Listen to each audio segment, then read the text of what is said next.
Picture this: a glittering evening turns deadly. A body is found, secrets spill, and everyone's a suspect. Murder on the Orient Express steams into the Zach Theater stage January 21st through March 1st with intrigue, elegance, and jaw-dropping 1930s grandeur. Agatha Christie's iconic whodunit is packed with twists, deception, and edge-of-your-seat suspense. Perfect for fans of mystery, elegance, and gasp-worthy storytelling. So get your tickets now at zachtheater.org.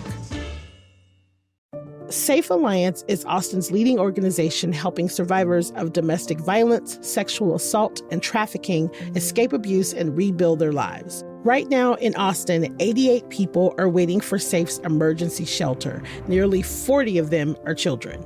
If every person in the Austin Metro gave just $1 a month, it would house 1,000 people every night. So start your monthly gift today at safeaustin.org/citycastgives. That's SAFEAUSTIN.org/citycastgives.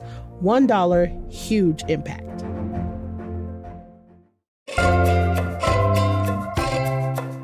Back in 1969, Austin was no stranger to violence. The nation's first modern mass shooting from the UT Clock Tower was still fresh, the Vietnam War dominated headlines, and in all that noise, a double murder took place and then quietly disappeared. Today on CityCast Austin, we're revisiting a conversation I had with the writer who brought this crime back to the forefront to tell the story of what happened and why we should remember it 57 years later.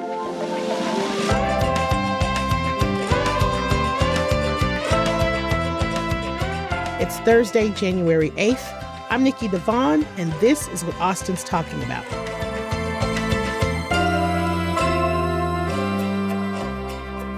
Hello, I am here today with Steve Harrigan, award-winning novelist and screenwriter. So you've been a writer for more than 50 years. That's right. You managed to kind of avoid writing about crime until now. And for some reporters, like a lot that I know, the crime beat is their very first. Why was this the right story to break your no crime streak? Well, it wasn't a deliberate streak, but I never felt that comfortable writing about other people's misfortunes, honestly. I always felt like an intruder, or I would have felt like an intruder if I'd actually done it. But in this case, I was asked to do it by the sister of one of the victims, John White, his sister, Margaret Ellison. She had read something I had read in Texas Monthly where I referenced the fact that I grew up in this neighborhood in Corpus Christi. And she sent me an email and asked, "Did you ever know my brother, John White? We also grew up in that same neighborhood." And I said, "Yeah, I did." And it was a kind of flashback moment for me because I had a vivid memory of meeting John White only once, even though we grew up in the same neighborhood. But I only met him, in college a week or so before he was murdered. And it was such a powerful, traumatic, lingering moment for me, even though it was traumatic in the sense, of course, for the families of John White and Keitha Morris, it was traumatic on a stratospheric level. For those of us who kind of knew John and didn't know Keitha, or vice versa, it was a terrible tragedy that we kind of moved on from, to my shame in some ways, and didn't reconnect with it until many, many years later, after Margaret asked me if I was interested in writing about it. It seems like it's kind of fate. You have this feeling like, I don't want to be in people's personal lives. I don't want to talk about the most terrible parts of their life. And then someone comes to you and please, shed light on this thing that feels like people have forgotten. It's an honor. It's kind of, it's sad. And the story is heartbreaking, but it's full of every detail. It's full of so much. So you've successfully done what his sister wanted you to do, which is kind of beautiful. Hard, for sure, but beautiful. You've shed light on this.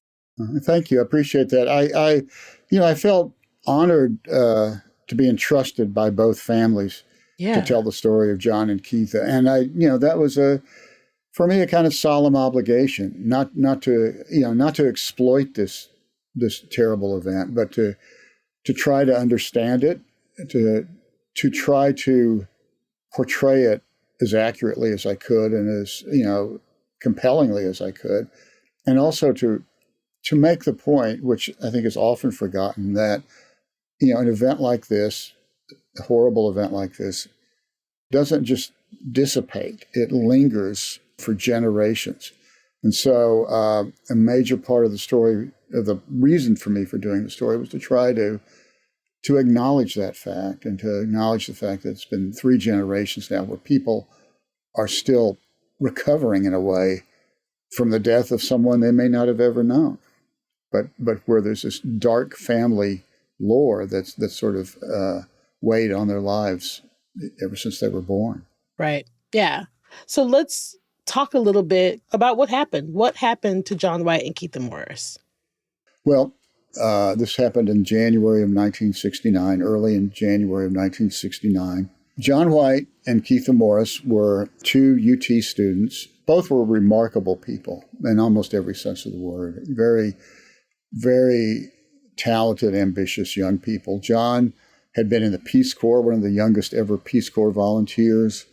He had been politically active in the 1968 presidential campaign for Eugene McCarthy. He was a pioneer Texas surfer, one of the original people who brought the sport of surfing to Texas. Keitha was from White Deer up in the Panhandle. She was one of the most beaming and engaging and beautiful people. And again, I keep talking to people who thought her just magnetic. She had a career ahead of her, everybody believes, as an actress. She was very interested in acting. So John and Keitha met. They had been dating probably for about a month. They got together again after Christmas break. And they went out on a picnic with several other friends to Bull Creek, which is at that time pretty far outside of Austin. Now it's well within the city limits. And this was a warm January day, and they were just hanging out. And the people who had been with them left, and so they were by themselves. And another student, or ex-student, he had flunked out of school, the 21-year-old guy named Clyde Durbin Jr., obviously suffering from a lot of mental problems, walked up to them and for no reason that anybody could ever understand, shot John and kidnapped Keitha. And the next day, her body was found in Inks Lake, 40 or 50 miles away, and she had been drowned and menaced in all sorts of ways. Yeah. Not sexually, though, which was interesting because it added to the sense that there was no clear motive. Yeah. Mm-hmm. Yes. And so they died. And it was a deeply, deeply traumatic moment. They were both sort of really good looking, really well liked. And this is the way the media exploits crimes. So it was kind of perfect fodder in a way for media attention. There were all these articles in the kind of tabloids of the time, these magazines like True Detective and stuff like that. But there was a lot of just regular press attention paid to the trial and to their deaths. And it's funny because a lot of what I'm writing about in the story is what life was like in Austin, Texas in 1969. And for me as a student, I think I was a junior or sophomore, I didn't have a newspaper subscription. I didn't have a TV. And so there was, going back and looking at the newspaper coverage of this, I was kind of shocked by how ignorant I was. I just and I talked to a lot of people who were close with John and Keitha who kind of felt the same way.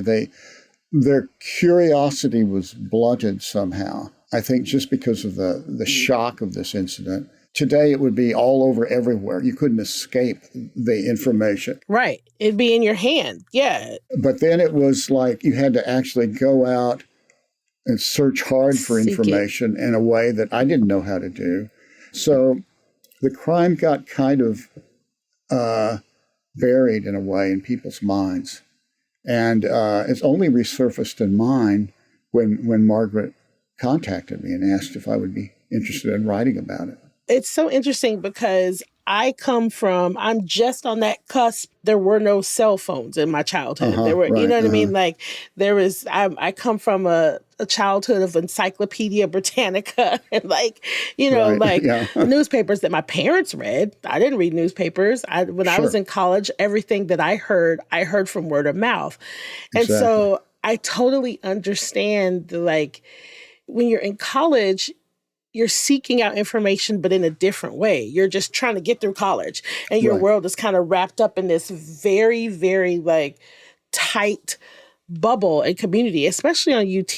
I think that what people forget about college sometimes is that that becomes your entire world. Yeah.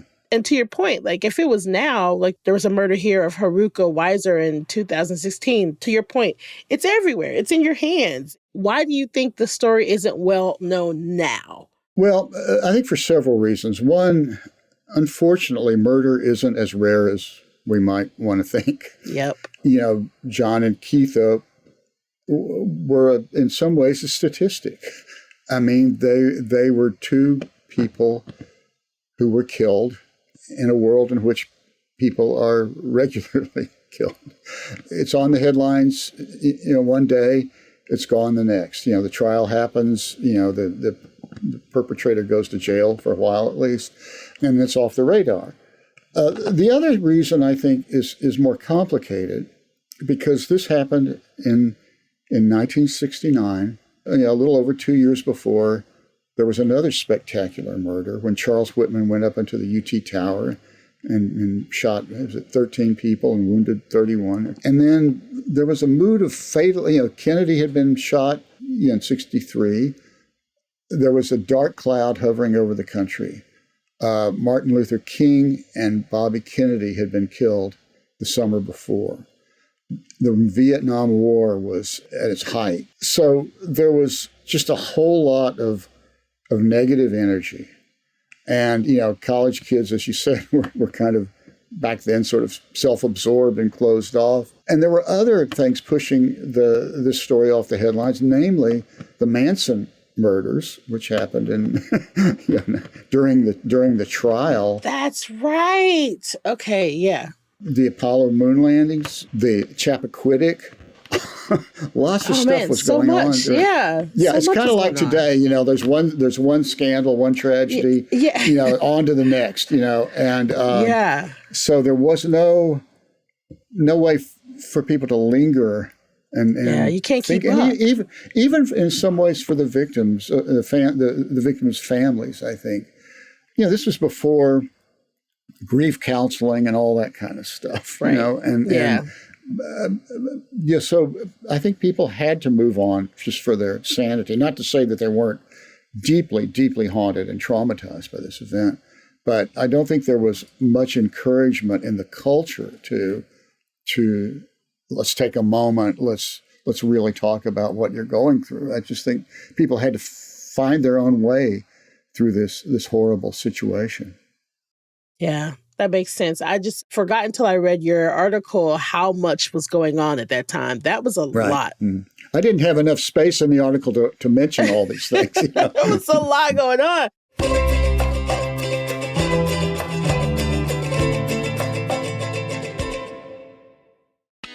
Moontower Comedy Festival returns to Austin April 8th through 19th, 2026, and I, for one, cannot wait.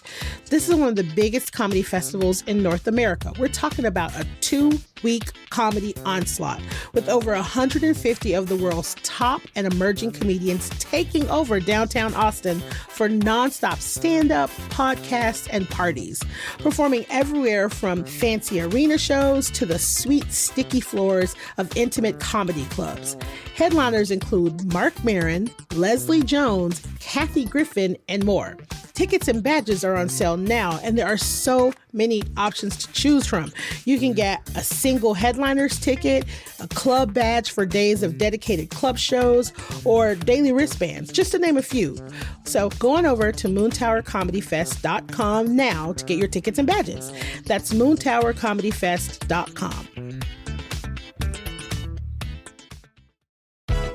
Imagine this, your next podcast recorded in the same studio where you're hearing this right now.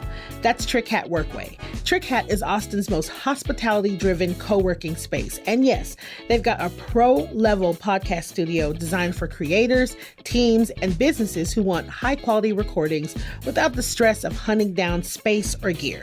Just show up, plug in, and hit record. Outside the studio, Trick Hat's got you covered. From private offices to dedicated desks, they offer flexible co-working options to fit any business or entrepreneur's needs. And can we talk about the perks? Freshly brewed coffee from Manana, endless snacks, and crispy Diet Cokes. But what really makes Trick Hat different is the energy. From weekly networking opportunities to community trick chats, it's more than a place to work. It's where Austin comes to connect, create, and have fun doing it. Whether you're producing your next big idea or just need a space that feels good to work in, Trick Hat Workway is waiting for you, where it's always old Austin, new tricks. Visit trickhatworkway.com to learn more today. So you mentioned earlier Clyde Durbin Jr., who was another UT student, ended up being arrested and tried and imprisoned for the death of White. And it seemed pretty clear he was dealing with some mental health issues. The part of your article when you said that he said he was just going to wait for them to come to him, like that is someone that just kind of knows they did something, know they're going to get caught. It felt like he just knew he messed up, he couldn't help it, and that his fate was sealed, sort of, which was also kind of haunting. But he wasn't tried for Morris's death for years, and he was eventually released from prison for time served. Like, do you think that justice was done? Well, I can certainly tell you the families don't think justice was done. Right. And I've talked to them a good bit about this. And I would not want to contradict their feelings about this whatsoever. I think, society is fortunate that he did serve 35 years, though he was released on a technicality. He was supposed to serve 99 years without parole, but there was a complicated technicality that allowed him to go free after 35 years. It's a really tricky thing to try to gauge what justice is and how it was served. I would never want to equate, his situation with what he did to John and Keith. Of course, that was, he was a murderer, no question. But he was clearly suffering from a gigantic mental disturbance, which, I think all of us can have some sympathy for people who are in that situation. And to some degree, I don't know that the system failed him. He did go to the same, mental health office that Charles Whitman had gone to 2 years earlier, looking for help. He did apparently make an effort. He knew that something was wrong with him. It was a cold-blooded double murder by any definition, but it did not seem calculated in the sense that he was in his right mind. Now, I mean, he was not judged insane. Now we have separate juries in Texas for determining guilt or innocence, and then determining, whether he was sane or insane. At that time, the same jury had to make those decisions. If he were being tried today, I think he would be out of circulation for the rest of his life because of what life was like in 1969 in Texas, and because this jury, had to make these decisions about whether he was in his right mind or not. At the same time, they were making a decision about whether he was guilty of these crimes. It just was sort of natural that they would find him guilty, find him sane, and then everything that followed was either justice working itself out or justice perverting itself, depending on your point of view. Depending on who you ask. Yeah. That's a tough call. I also think that, had it happened now, we just have more knowledge. We have more resources. We have more psychiatrists. Mm-hmm. Yeah. And I think most people have an understanding, too, of mental illness that yes, we didn't have back then, Yeah, we talk about it more, too.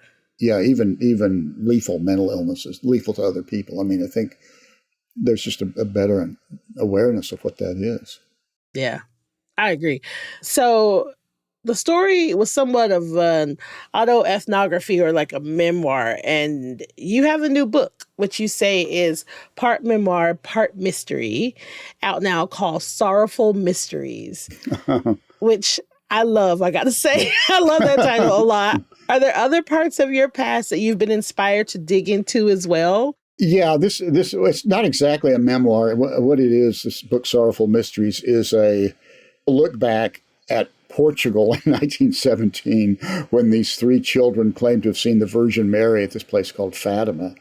And it's also a look back at my growing up as a young Catholic boy in the 1950s and 1960s, trying to absorb what all this meant, absorb what what faith was, what it was not, whether I was part of it or not, and the linkage I felt between my own childhood self and these three children in Portugal who had this kind of magic or experience for them, in their minds, just felt really worth examining and fun for me to embark upon.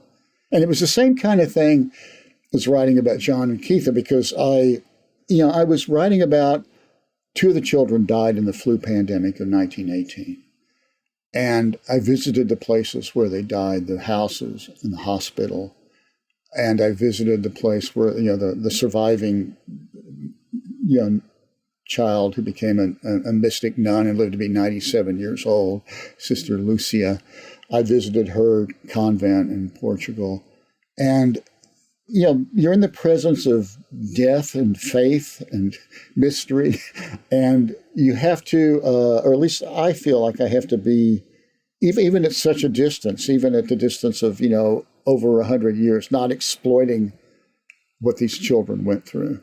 And so it was a really interesting experience for me. There was a moment in your story where you described wandering around Inks Lake State Park to try to envision where Keitha's body might have been found. And then you peeled yourself away from that search. And I'm just really curious, what was going through your mind? It's weird being a reporter, because on the one hand, you're driven by this insatiable curiosity, and that feels like a sacred mission. On the other hand, the more you're driven in a story like this, the more you begin to realize there's a line I don't want to cross. And I felt as I was, I drove out to Inks Lake and I looked around going down all these paths and footpaths, looking for the place where I thought her body might have been found. It's not exactly known where. I just felt kind of not clean about it. I felt like my curiosity was overriding my compassion. And I decided I'm just going to back off now. I don't want this to be the kind of lurid story that I read about at the time of the murders and the trial. And so I just kind of got back in my car. Oh man, I love that kind of self-editing. I kind of wish more people had that self-editing. Okay, you're doing a little bit too much.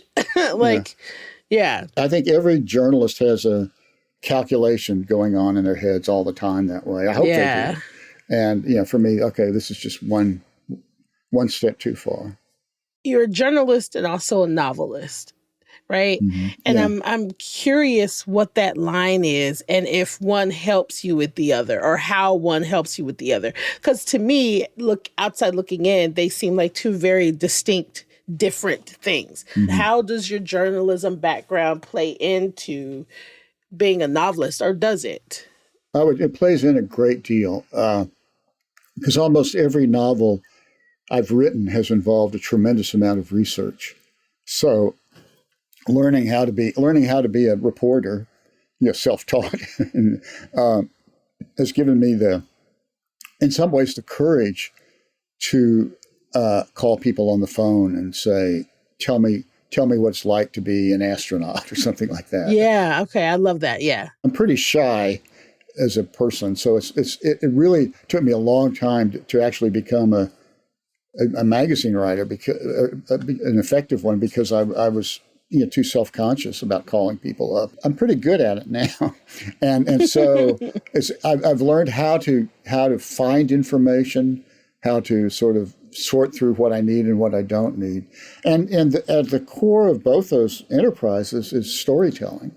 So, writing a novel or writing a magazine article feels a lot like the same experience to me, except I know very well in one I'm telling a made-up story, and in the other I'm telling a rigorously fact-checked story where everything has to be true.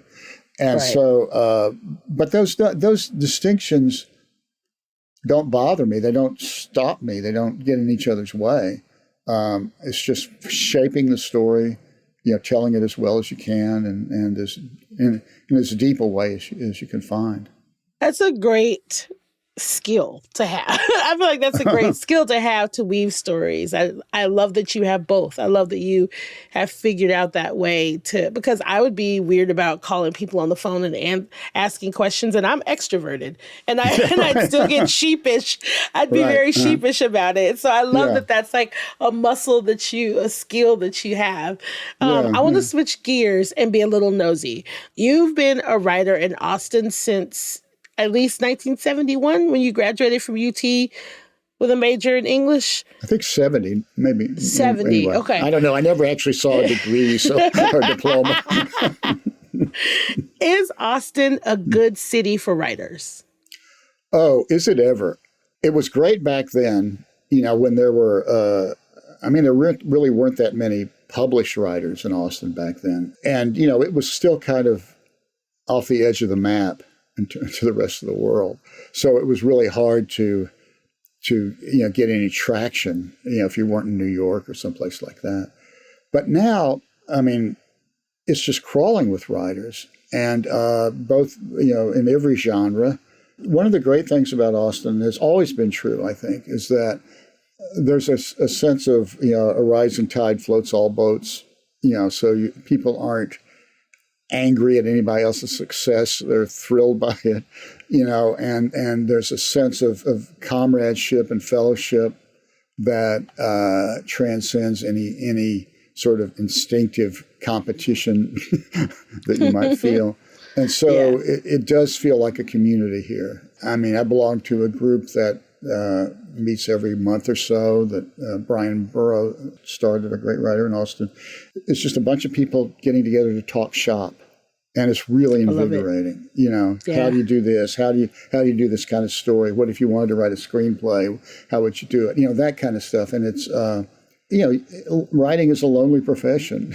And I think one thing that's really essential to keeping yourself going, keeping your morale up, is having friends who are involved in the same enterprise.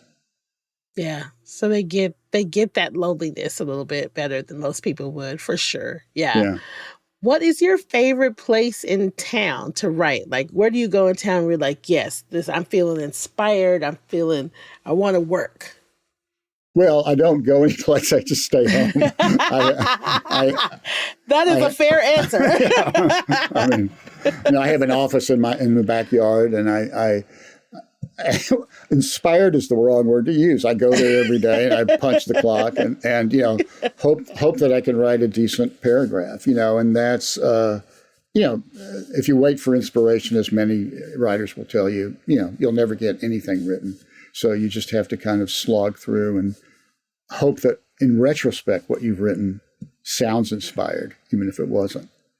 Oh, man. Steve, thank you so much for being here. Thank you for talking to me about this. I have already sent your article to like 4 people. Thank you for being here. Well, thank you, Nikki.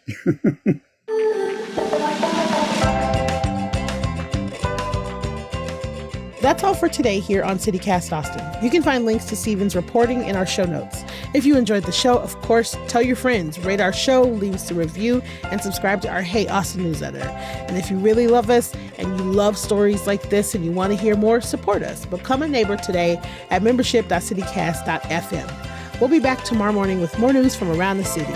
Bye, y'all.